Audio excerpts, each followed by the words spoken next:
Welcome to West to the Canyons, a Western novel, written by Ken Cannon. Narrated by Richard Pulsifer. Copyright 2023 by BrooksAudiobooks.com and Shadowplay Communications, LLC. All rights reserved. No portion of this book may be reproduced in any form without written permission from the publisher or author. Visit BrooksAudiobooks.com for updates on the availability of new books and a special free offer. Chapter 1. Karen Oakman sat in her New York apartment holding a letter from her lover, Tristan Mitterwald. She gazed out the window, taking in the cold, gray April day and the furs and wraps worn by women on the street below. Spring was in the air, but it had yet to fully arrive. Karen couldn't help but wonder what message had come to her from the West, as Tristan had been gone for over a year and his latest letter was the strangest yet. She thought back to New Year's Eve when they had watched the old year pass and the new one arrive from a suite on the 21st floor. Tristan had returned from France a changed man, haunted by something that made him cold and distant. But as they stood at the window, he had pulled her close and whispered for her to look and listen. Below them, Main Street stretched out, covered in snow and glittering with electric lights. 6th Avenue was a less brilliant lane of white. L trains crawled along like fire-eyed serpents. Karen couldn't shake the feeling that something was different about Tristan's letter. She had lived through countless moments of heartache and longing since he had left, and she wasn't sure if she was ready for whatever this new message might bring. The constant hum of the never-ending line of cars drifted upward faintly, almost drowned out by the rising noise of the street.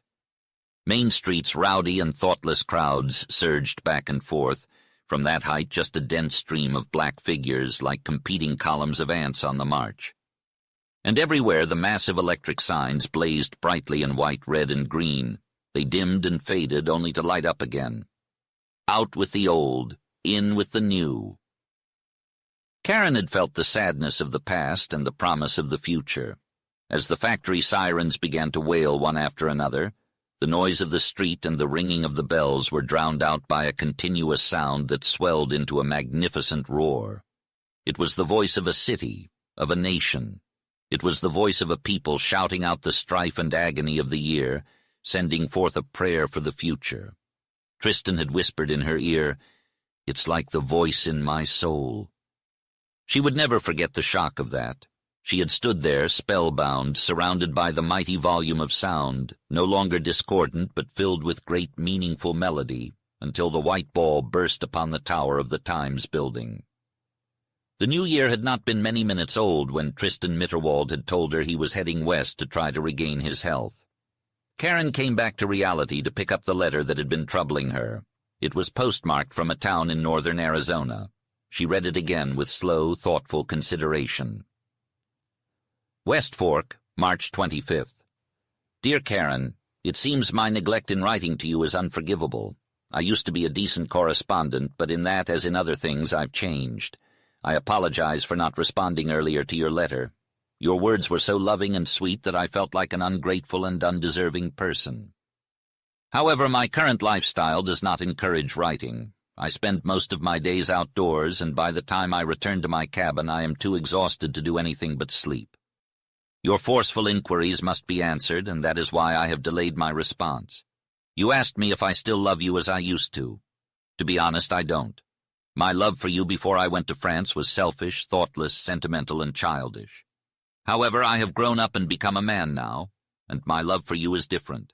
I assure you that it is the only thing that has remained noble and beautiful in my life. Despite the changes in me, my love for you has only grown better, finer, and purer.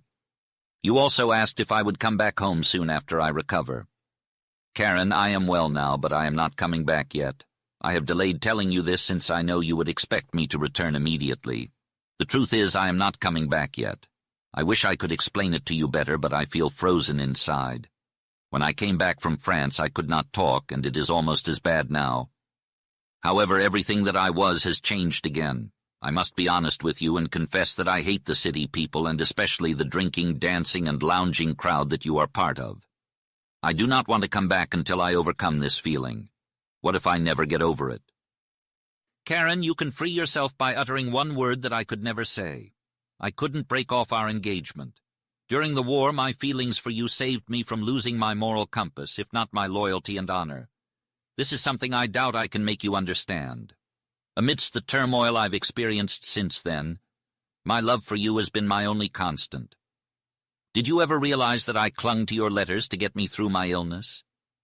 Now, though I don't need them like I used to, that doesn't diminish their value or yours. It's hard to explain, Karen. Facing death and degradation didn't faze me, but returning home as a different person and trying to fit back into my old life was impossible. Even if I could work, my old job wasn't available. The government I fought for abandoned me to suffer or die alone. I couldn't rely on your money, and my family is poor. So I borrowed some money from friends and came to the West. I'm glad I had the courage to come. I can't describe the West to you as someone who loves the city's luxury, excitement, and glamour would think I'm insane. Surviving here in my condition was just as tough as trench life. But something has changed in me since I've been here, Karen. I can't put it into words, but maybe I can give you an idea. I'm strong enough to chop wood all day, and no one passes my cabin for weeks. I never feel lonely amidst these towering Red Canyon walls. The silence is something to cherish. It's a far cry from the deafening sounds that once filled my ears. Every now and then the brook's babbling murmur transforms into a deafening roar, reminding me of the chaos I left behind. Living under these looming stone walls and whispering pines has helped me understand the true meaning of nature. Karen, I hope you can try to understand me, or at least be kind. They almost wrote Gone West after my name. Being out west is a fortunate difference for me. It's a tremendous change. For now, I'll let things be. Adios. Write soon. Love from Tristan. Karen's heart raced as she read Tristan's letter. She longed to see him, to go out west and find him. Rarely did she feel such strong impulses, but this one made her tremble. Tristan must have changed a great deal from the moody, stone-faced and haunted man who had worried and distressed her.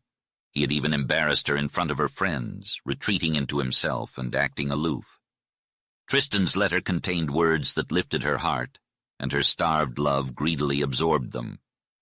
She had an excuse to do anything that would bring them closer together. Karen had the means to come and go as she pleased. Her father had died when she was young, and her mother had left her in the care of her sister. Before the war, they traveled between New York, Europe, the Adirondacks, and Florida. Karen had dedicated herself to Red Cross and relief work with more sincerity than most of her peers.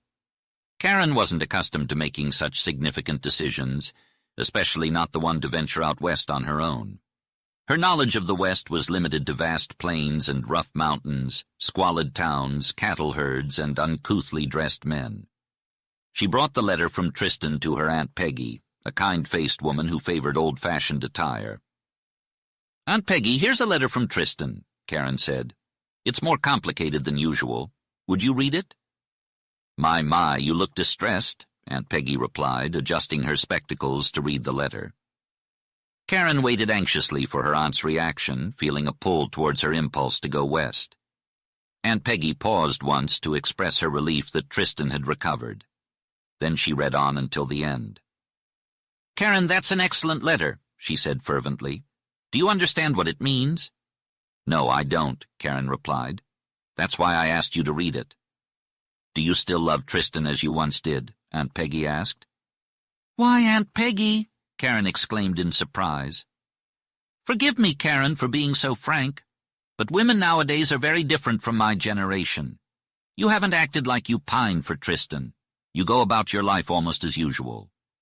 "What else am I supposed to do?" Karen protested. "You're 26 years old, Karen," Aunt Peggy retorted.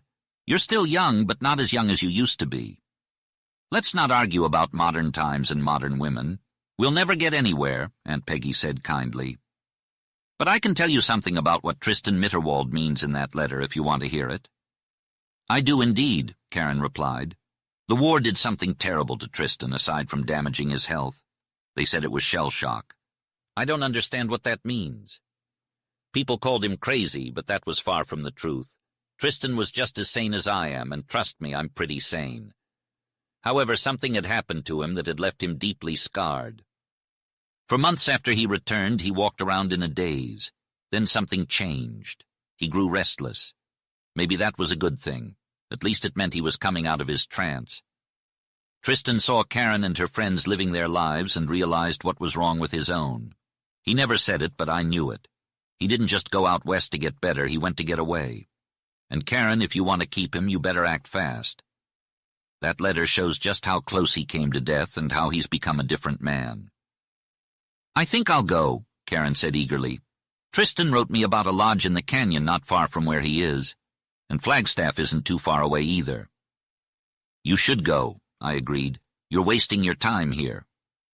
But I can only go for a visit, Karen replied thoughtfully. Maybe a month or 6 weeks if I can handle it. If you can handle New York, you can handle that place, Aunt Peggy said dryly. But bringing Tristan back with you might take longer than you think. Karen Oakman was a modern woman who loved speed and adventure. She had received a letter from Tristan, but her Aunt Peggy advised her not to go just yet. Aunt Peggy thought that Karen should surprise Tristan instead of giving him a chance to suggest that she shouldn't come. Karen was divided between resentment and amazement at her aunt's bluntness. She believed that Tristan would be wild to have her come, but he had never asked her before. Aunt Peggy hurt Karen's feelings, but she believed that underneath Karen's blasé exterior there was a real heart that she needed to listen to. Aunt Peggy asked Karen what she thought was the most significant thing in Tristan's letter. Karen thought it was his love for her, but Aunt Peggy disagreed. She thought that his words out of the West were more important, and Karen should ponder over them.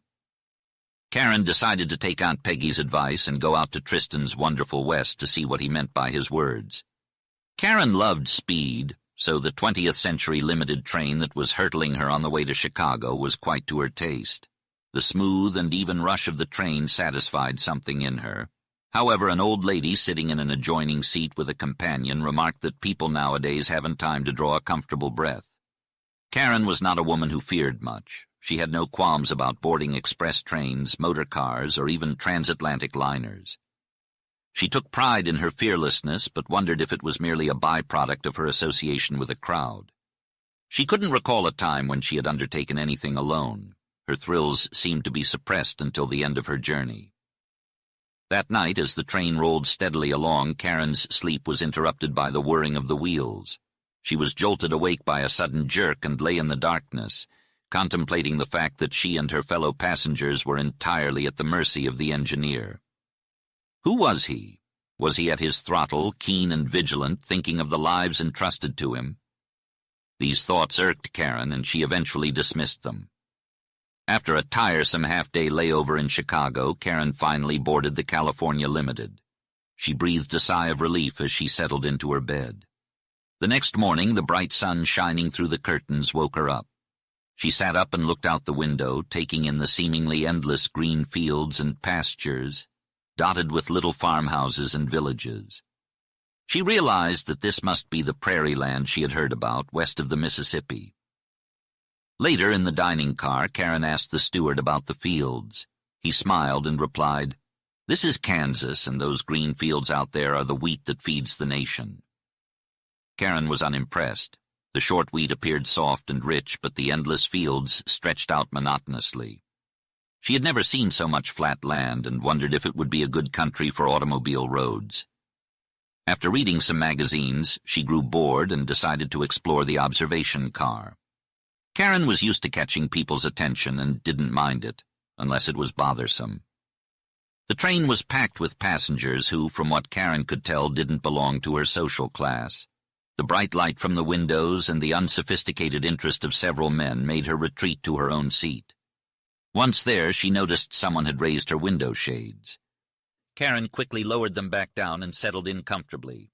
Suddenly, a woman spoke up in a not-so-quiet voice. "I thought people traveled west to see the country." A man responded in a dry tone. "Well, not always," the woman continued. "If that girl was mine, I'd let down her skirt." The man chuckled and replied, "Martha, you're way behind the times. Look at the pictures in the magazines." Karen found these comments entertaining and later took the chance to observe her neighbors. They seemed like a quaint elderly couple that reminded her of the locals in small towns in the Adirondacks. However, she wasn't amused when another female passenger, speaking quietly, referred to her as a lunger. Karen acknowledged that she was pale, but she was confident that she didn't resemble a consumptive in any way. She was pleased to hear the woman's male companion vehemently express his own beliefs, and he was nothing if not flattering. The journey through Kansas was tedious for Karen, and she dozed off before crossing the state line. The following morning she looked out the window to see the rugged gray and black land of New Mexico. She searched for mountains on the horizon but couldn't find any. She had a vague, slowly emerging feeling that was difficult to describe. She didn't like the country, but that wasn't quite the impression she was struggling to put into words.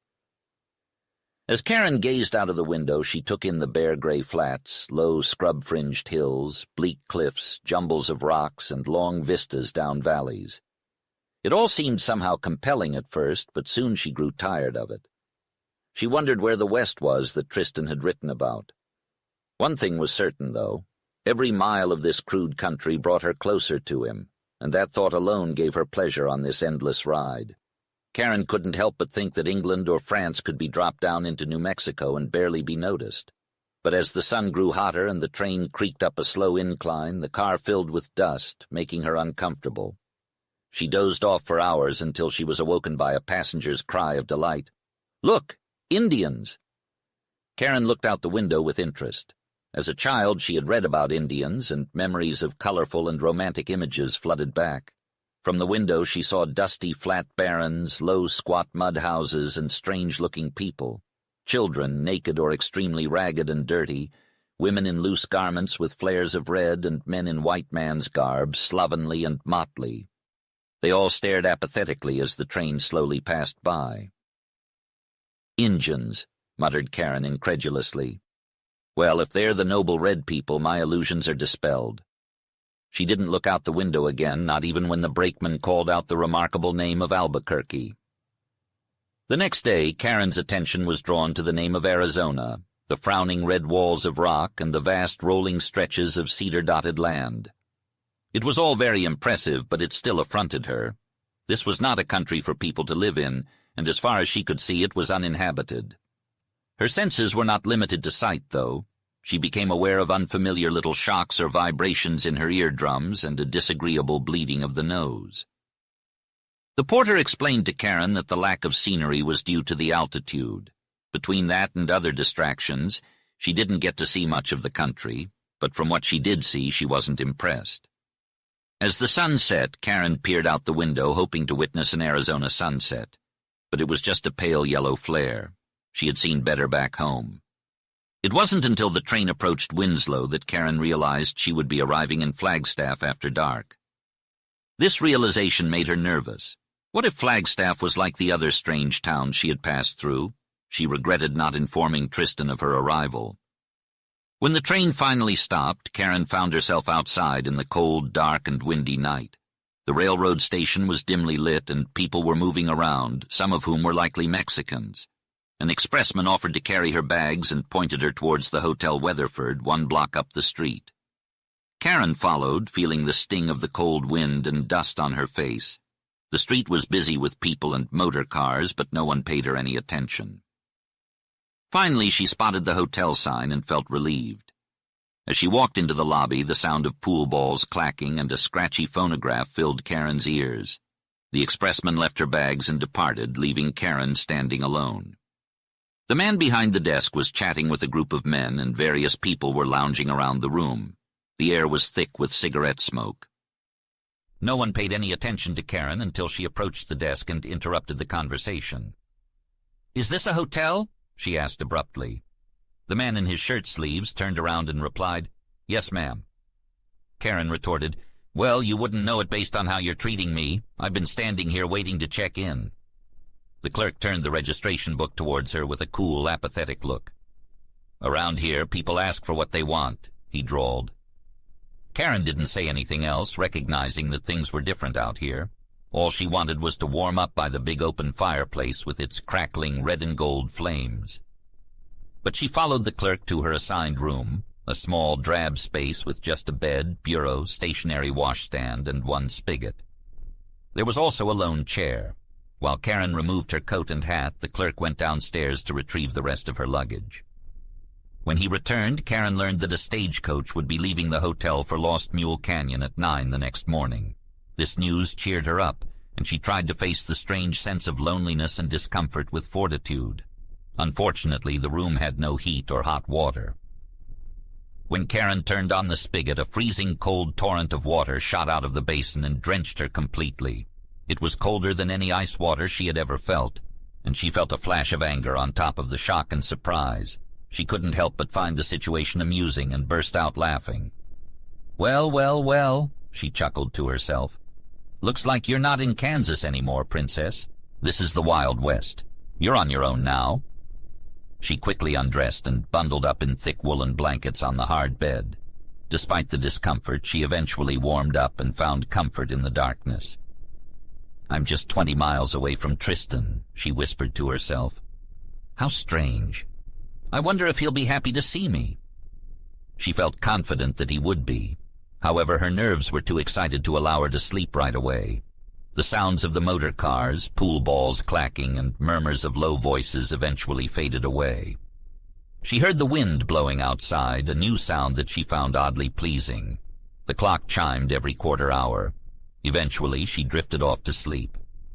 When she woke up, she realized she had overslept and had to rush to get ready. The temperature in the room was too cold to allow for leisurely dressing. She struggled to describe the feeling of the water, and her fingers grew numb. She was embarrassed by how long it took her to get dressed. She went downstairs to the lobby, where she found another warm fire. She held her numb hands close to the flames, feeling the tingling sensation as they gradually warmed up. The lobby was empty, so she followed a sign to the dining room in the basement. She managed to eat a little of the ham and eggs and strong coffee. Afterward, she went back upstairs to the lobby and out into the street. The cold air cut right through her, making her shiver. She paused at the corner to take in her surroundings. A stream of people, horses, and cars flowed lazily down the main street, flanked by low buildings on either side.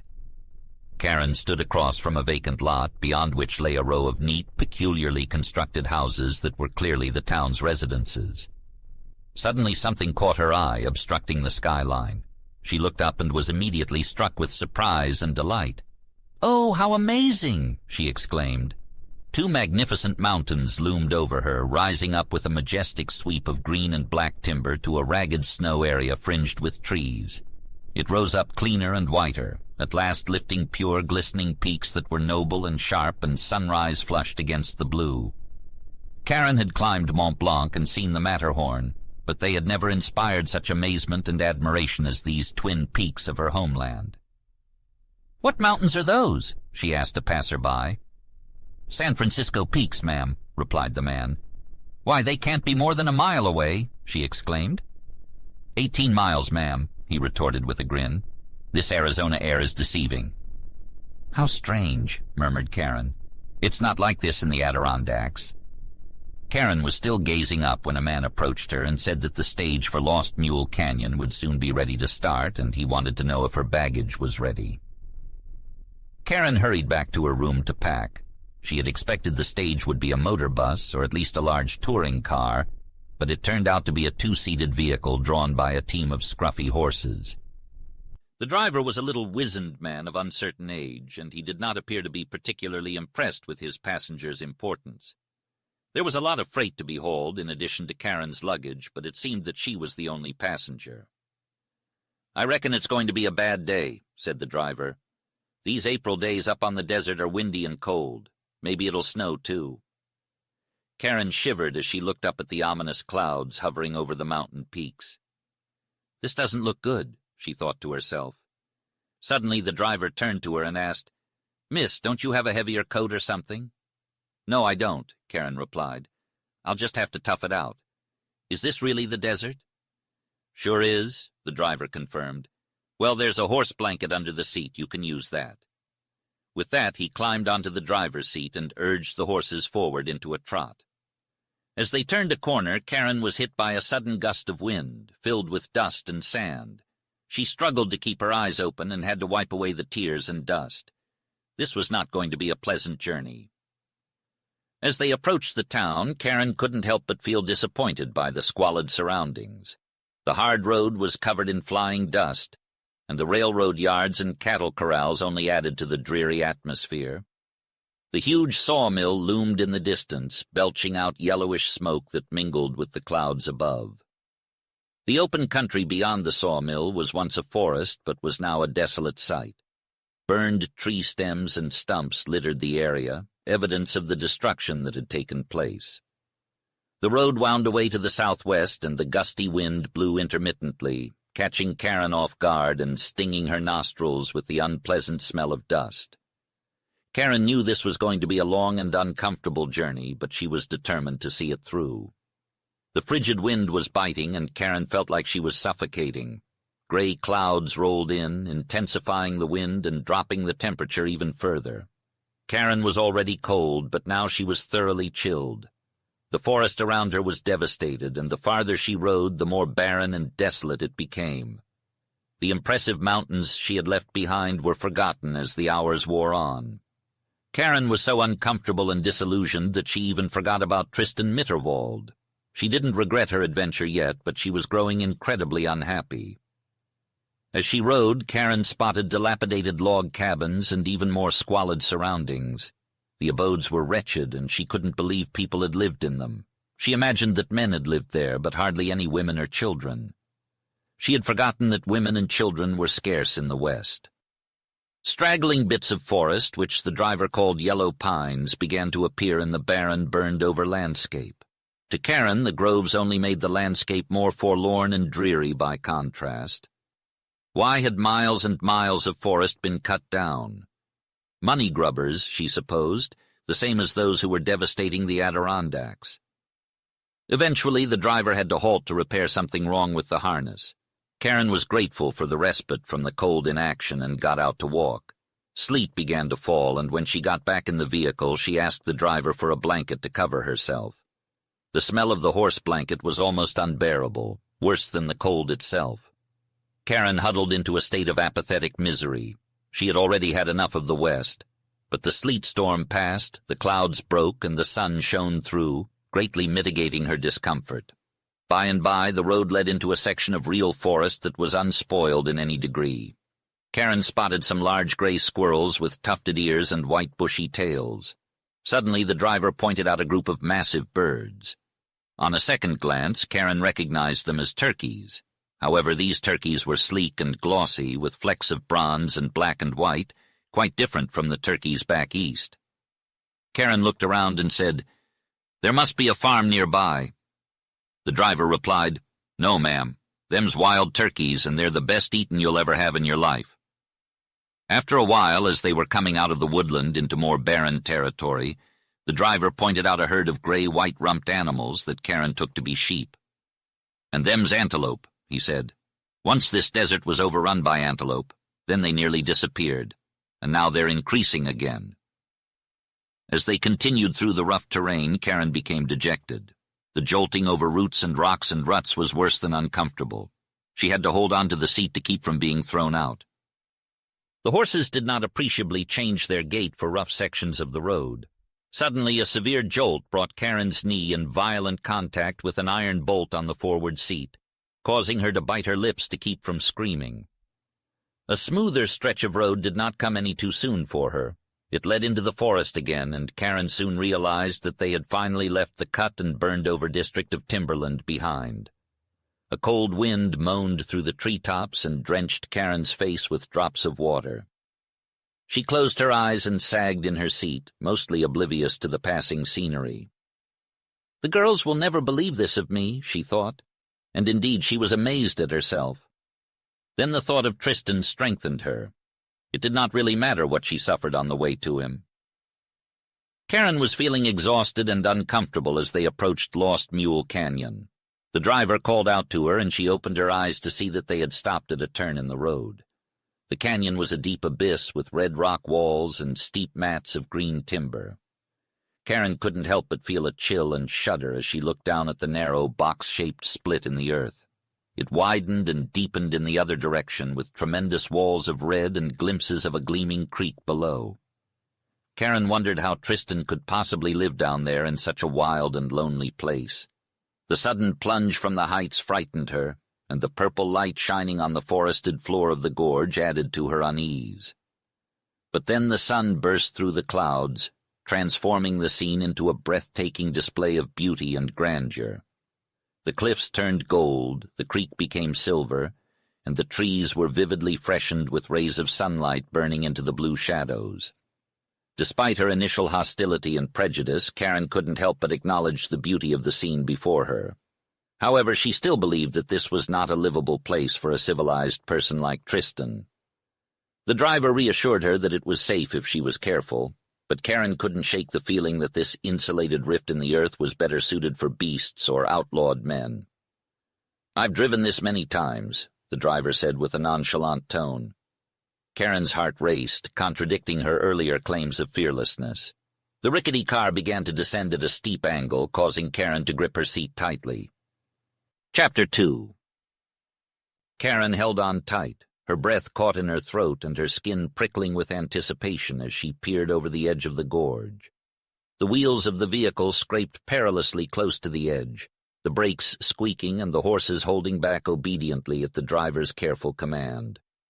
The first 100 yards of the steep road were the worst, but as they began to widen and descend less steeply, Karen's tension slowly eased. Trees and brush appeared on either side of the road, and the horses began to trot again, their hooves clattering on the rocky path. The road wound around sharp corners, and soon the opposite wall of the canyon loomed close. Karen could hear the low roar of running water in the distance. When she finally looked up instead of down, all she could see was a mass of green foliage and tree trunks. The vehicle plunged into a dark, cool tunnel, the mossy cliff on one side and trees on the other. "I reckon we're all right now, unless we run into someone coming up," the driver said. Karen breathed a sigh of relief. She realized that her experiences with motor cars, express trains, transatlantic liners, and even airplanes had not prepared her for the thrill of this adventurous journey. As Karen ventured out west, she anticipated encountering something entirely new and striking. The sound of falling water grew louder, and she soon realized that the road turned at the notch in the canyon and crossed a clear, swift stream. The area was surrounded by mossy boulders, red walls covered in lichens, and the air was thick with moisture and a mellow, hollow roar. As the road descended the west side of the canyon, Karen noticed that huge trees towered over the maples and white-spotted sycamores she was used to. The driver referred to them as yellow pines. Finally, the road led down to the canyon floor, revealing a winding valley that was densely forested yet had open glades. The creek bisected the valley, and the road crossed it every quarter of a mile. Karen held on tightly during these crossings as the creek was deep, swift, and full of boulders. Despite the obstacles, the driver and horses remained unfazed. They passed through groves of oak trees, which the creek was named after, and under gleaming walls that were cold, wet, gloomy, and silent. Karen also saw deep, still green pools eddying under huge massed cliffs, stretches of white water, and a wild line of canyon rim high above the treetops.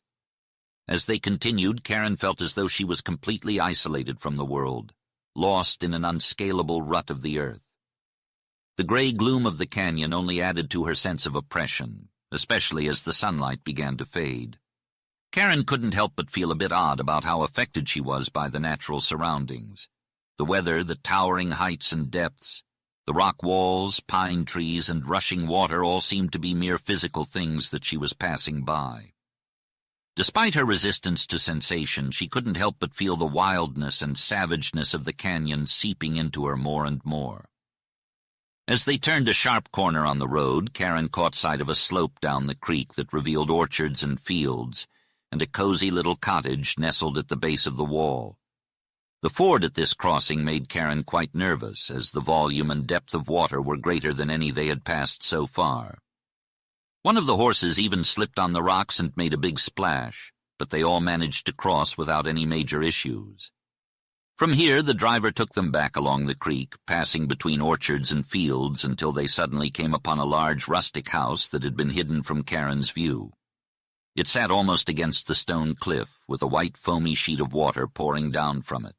The house was made of slabs with the bark still on, and had both a lower and upper porch that ran around at least as far as the cliff. Green growths from the rock wall even overhung the upper porch. A column of blue smoke lazily rose from a stone chimney. On one of the porch posts hung a sign with crude lettering that read, Lomi Lodge. Suddenly, a woman's voice called out from inside, "Hey, Josh, did you remember the flower?" "Hello, I reckon I didn't forget nothin'," replied the man as he got down. "And say, Mrs. Vandermeer, here's a young lady from New York." This announcement from the driver brought Mrs. Vandermeer out onto the porch. "Joyce, come here," she called to someone nearby. With a smile, Mrs. Vandermeer welcomed Karen as she approached. "Get down and come in, miss," she said. "I'm so glad to see you." Karen, feeling stiff and cold, clumsily disengaged herself from the high and muddy wheel before making her way up to the porch. As she reached the top, she saw that Mrs. Vandermeer was a middle-aged woman, rather stout, with a strong face full of fine, wavy lines and kind, dark eyes. "I'm Miss Oakman," Karen introduced herself. Mrs. Vandermeer's response delighted Karen. "You're the girl whose picture Tristan Mitterwald has over his fireplace. I'm so glad to meet you, and my daughter Joyce will be too." Karen felt pleased and warmed by the compliment. "Yes, I'm Tristan Mitterwald's fiancée. I've come west to surprise him. Is he here? Is he well?" she asked with concern. "He's fine. I saw him yesterday. He's changed a lot from what he was at first, most all the last few months. I reckon you won't know him. But you're wet and cold and you look fagged. Come right into the fire," Mrs. Vandermeer said kindly. "Thank you, I'm all right," Karen replied. As they entered the doorway, they were greeted by a girl with a lithe and robust figure, quick in her movements. Karen was quick to notice her youth and grace, and then her face, which she found wonderfully attractive despite not being pretty or beautiful. "Joyce, here's Miss Oakman," Mrs. Vandermeer announced with cheerful importance. "Tristan Mitterwald's girl come all the way from New York to surprise him." "Oh, Karen, I'm sure happy to meet you," Joyce said in a slow and drawling voice. "I know you. Tristan has told me all about you." Karen was shocked by the sweet and warm greeting, but she didn't show it. As she responded, she looked into Joyce's face with all a woman's keenness. Joyce had a fair skin, generously freckled, a mouth and chin too firmly cut to suggest a softer feminine beauty, and eyes of clear light hazel, penetrating, frank, and fearless. The girl had a head full of abundant hair, almost silver gold in color, but it seemed to be either rebellious or carelessly kept. Karen appreciated the girl's appearance and the sincerity in her greeting. However, Karen instinctively reacted with hostility due to the frank suggestion of intimacy with Tristan. If not for that, she would have been more open and friendly. They led Karen into a spacious living room with a roaring fire where they helped her out of her wet clothes. They conversed in a caring manner, typical of women who are kind and not used to receiving many visitors. Mrs. Vandermeer went off to prepare a cup of hot coffee while Joyce chatted with Karen. "We'll give you the nicest room with a sleeping porch right under the cliff where the water falls. It'll sing you to sleep. Of course, you won't be able to use the outdoor bed until it's warmer. Spring is late here, and the weather is still nasty. You arrived at Oak Creek during its least attractive season. But it's always like this, Lost Mule, you'll come to know," explained Joyce. "I'm sure I'll remember my first sight of it and the ride down that cliff road," replied Karen with a weak smile. "Oh, that's nothing compared to what you'll see and experience," Joyce said knowingly. "We've had Eastern tenderfoots here before, and not one of them left without falling in love with Arizona." "Tenderfoot. It hadn't occurred to me, but of course," murmured Karen. Just then Mrs. Vandermeer returned with a tray of food and set it beside Karen. "Eat and drink," she said, as if these were the most important actions in life. "Joyce, take her bags up to the west room we always give to someone we want to love, Lomi." Then she added more wood to the fire and sat next to Karen, beaming at her. "Is it all right if we call you Karen?" asked the woman with eagerness. Karen felt a sense of comfort and home despite being a stranger. "It's not like you're just a stranger," Mrs. Vandermeer continued. "Tom, Joyce's father, took a liking to Tristan Mitterwald when he first came to Lost Mule over a year ago. I wonder if you all know how sick that soldier boy was. Well, he lay on his back for 2 solid weeks in the room we're giving you. And I, for one, didn't think he'd ever get up, but he did, and he got better. After a while, he went to work for Tom. Then 6 months or so ago, he invested in the sheep business with Tom. He lived with us until he built his cabin up West Fork. He and Joyce have spent a lot of time together, and naturally he told her about you. So you see, you're not a stranger, and we want you to feel like you're with friends." "Thank you, Mrs. Vandermeer," Karen replied with gratitude. I never could thank you enough for being good to Tristan. I did not know he was so sick. At first he wrote, but seldom. He probably never wrote or told you what he did in the war, Mrs. Vandermeer declared. Well, I'll tell you someday, for Tom found out all about him. Got some of it from a soldier who came to Flagstaff for lung trouble. He'd been in the same company with Tristan. We didn't know this boy's name while he was in Flagstaff, but later Tom found out. John Henderson. He was only 22, a fine lad, and he died in Phoenix. We tried to get him out here, but the boy wouldn't live on charity. He was always expecting money, a war bonus, whatever that was. It didn't come. He was a clerk at the El Tovar for a while. Then he came to Flagstaff. It's too bad, Karen thoughtfully remarked after hearing about the suffering of American soldiers during the cold weather.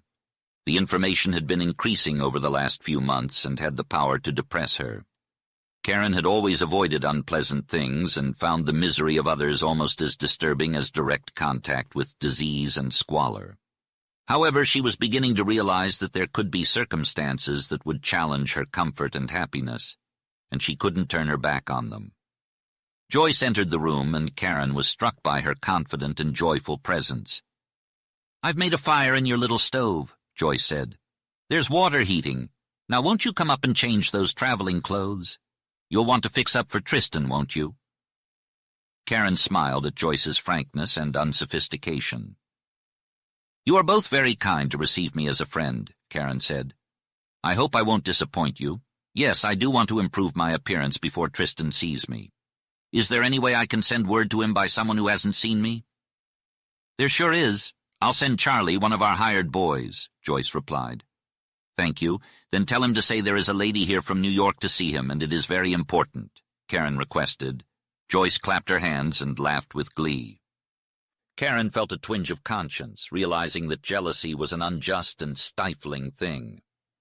Joyce then led Karen up a broad stairway and along a boarded hallway to a room that opened out on the porch. The sound of falling water filled the air. As she stepped through the open door, she gazed out onto the porch and saw a beautiful white waterfall cascading down, almost close enough to touch the heavy pole railing.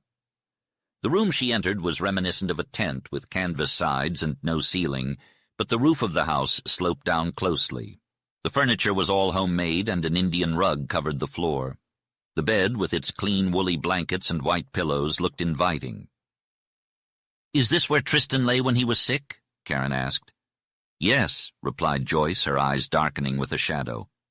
"I ought to tell you all about it. I will someday. But you must not be made unhappy now. Tristan nearly died here. Mother or I never left his side for a while there when life was so bad." Joyce showed Karen how to open the little stove and put the short billets of wood inside, cautioning her to keep an eye on it so that it would not get too hot. With that, Joyce left Karen to herself. Karen found herself in an unfamiliar mood. Her heart leaped at the thought of the meeting with Tristan, but it was not just that which was unfamiliar. She seemed to have difficulty approaching undefined and unusual thoughts. All of this was so different from her regular life, and she was tired. But these explanations did not suffice. There was a pang in her breast that she knew must be due to the fact that Tristan Mitterwald had been ill in this little room and some other girl had nursed him. "Am I jealous?" she whispered. No. But she knew in her heart that she lied. A woman could no more help being jealous under such circumstances than she could help the beat and throb of her blood. Karen felt grateful for Joyce Vandermeer's presence and kindness. She undressed and put on her dressing gown, unpacked her bags, and hung her clothes on the shelves. She intended to rest, but the room's fragrance and the feel of the bed, along with the low hum of the waterfall, lulled her to sleep. She woke up at 5 o'clock to find the fire out, but the water still warm. She bathed and dressed, wearing a white gown that Tristan always liked, but covered herself with a warm sweater shawl to protect herself from the cold drafts. The sound of the waterfall permeated her thoughts and being, both in waking and sleeping hours. She stepped onto the porch, where a bed and a rustic chair were located in a small alcove space. The roof's peeled poles descended close to her head, and the green and red rock wall loomed near. The waterfall appeared first at the notch of a fissure, where the cliff split, and then cascaded down over smooth surfaces, narrowing into a crack with little drops before suddenly leaping into a thin white sheet. Through the gaps in the pine trees, Karen caught glimpses of the canyon's opposite wall. The house felt enclosed and suffocating to her. Maybe it'd be nice to spend a couple of weeks here in the summer, she thought to herself. But to live here permanently? No thanks, I'd rather be buried alive. Suddenly, heavy footsteps and a man's voice echoed from the porch below, causing Karen's heart to race. Could it be Tristan? After a moment of tension, she realized it wasn't him. Despite this, her pulse continued to quicken and excitement stirred within her, a feeling she had long forgotten. She left the porch and entered the boarded hall. It was dismal and gray like a barn, but the living room at the top of the stairs was a welcoming contrast. The warm colors, comfortable rockers, bright lamp, and crackling fire dispelled the dreary atmosphere of the day. A large man wearing corduroys and top boots approached Karen. He had a clean-shaven face that might have appeared stern, but his smile softened it. A glance into his eyes revealed their resemblance to Joyce's. "I'm Tom Vandermeer, and I'm pleased to welcome you to Lomi, Miss Karen," he said in a deep and slow voice. His presence exuded ease and strength, and his handshake was firm and genuine. Karen sensed a strong personality in him and instantly liked him. She thanked him for his kindness to Tristan and expected him to say something about her fiancé. However, he didn't mention him. "Well, Miss Karen, if you don't mind me saying so, you're even prettier than your picture," Vandermeer remarked. "And that's saying a lot. All the sheep herders in the country have taken a peek at your picture." "I ain't got permission to be here," Karen said with a sly grin. "Well, ain't you a cheeky one?" Vandermeer chuckled. "But we're happy to have you." "I just got back from the East myself," Vandermeer continued. "Chicago and Kansas City. It's been over 30 years since I left Illinois to come to Arizona. Times have sure changed, Miss Karen. Times and people." Mrs. Vandermeer bustled into the room from the kitchen, clearly busy with something important.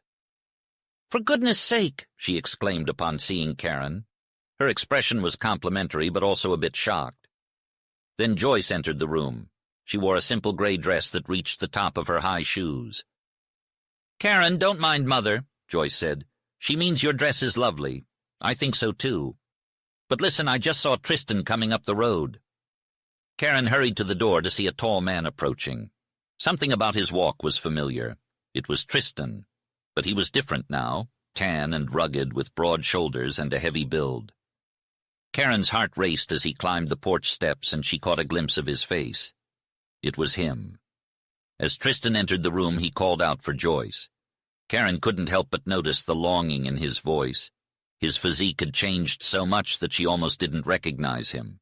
His face had also undergone a remarkable transformation, not in terms of its regular features, which had been its main attraction, but in the contour of his cheeks and the disappearance of his pallid complexion and sorrowful expression. Karen was overjoyed. Above all, she had hoped to see the fixed hopelessness and devastation gone from his face. As a result, Karen's self-imposed restraint and nonchalance were eclipsed. "Tristan, look who's here," she exclaimed, her voice unsteady.